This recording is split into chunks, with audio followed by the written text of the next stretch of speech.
What do I hate most about England?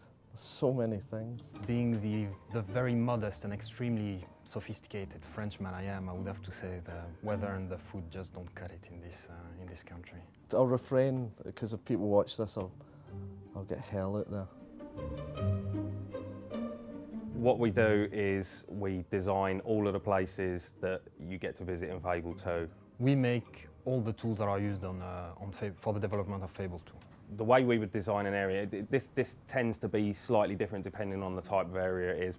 What we start with is the plan. Then what we do is we actually white box it, and that means we, in a very simple art package, we'll just rough it out, get our scale, make sure all the critical dimensions to ensure that the navigation systems will all work. And we do that fairly quickly in a program called SketchUp. That gives us a rough version of a region, which we can give to the artists. They can take straight into their art package, and then they can make it look really nice. This week we're having a bug blitz, which is something we do now and again.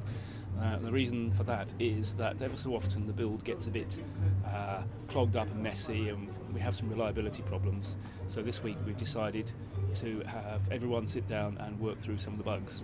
Unfortunately, Sam, you've come at a really bad time. We've all got major technical issues at the moment and can do no meaningful work. I can pretend to work.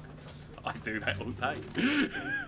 Well, what I did at the start when I was asked to put the art style for the game together is I researched every aspect of the art of the game and made sure it was consistent with the design vision for the game. When we were doing the environments, what you've got to do is split up the environment team into architectural and organic for a start. There's definitely people that are more organic than others. Quite a few hippies on the team. Well, currently one of the tasks I'm involved in with Fable 2 is foliage, and that basically means creating all of the green stuff that you see within the game. Any of the flowers, any of the bushes, I have some part in producing, essentially. I think the distinguishing thing about the world of Fable is that there's an introduction of colour.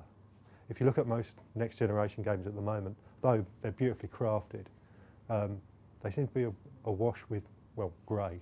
The foliage and the local detail, as we call it in Fable 2, is very much more detailed. We're trying to go for a lot more on every front, really. So we've got a lot more different kinds, we've got a lot more different feels, and generally we've expanded the foliage as much as we could.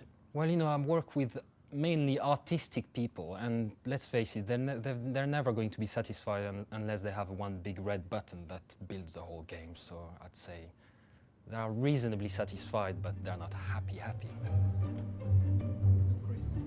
I'm debugging the particle system and why at the moment the particles are really big and fat and ugly and they don't die out. So right now that's what I'm doing. We do have fast travel now, and even just travelling on foot is different in Albion now. In the first game, the world looked amazing, but it was kind of frustrating because you couldn't go everywhere you wanted to go. Those restrictions have been taken away now. You can go everywhere now. I'm fixing bugs at the moment. Some rather nasty grouping bugs in the editor, which are taking some serious investigation. What we have here, we can see that this is the last month. The blue bars show us what's been fixed, and the red ones, all the bugs that have gone in. So the last 2 days we've had a peak there, which is good, which means people are fixing things.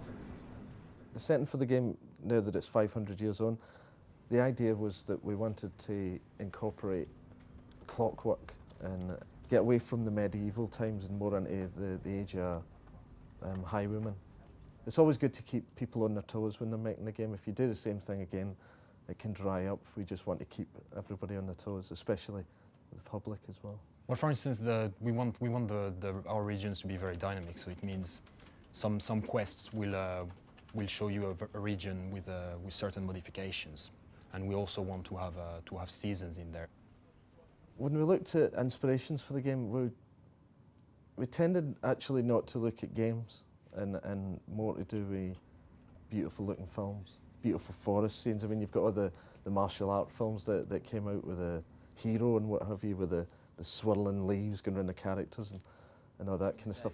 The thing with Fable 1 is that we literally had no idea how this game was going to be taken by the public, you know, whether anybody would actually like it. And this time we've got a better idea due to the, you know, how people responded to Fable 1, so that when we're making Fable 2 we can take the best aspects of it and carry them on and fix the worst aspects and hopefully live up to everybody's expectations.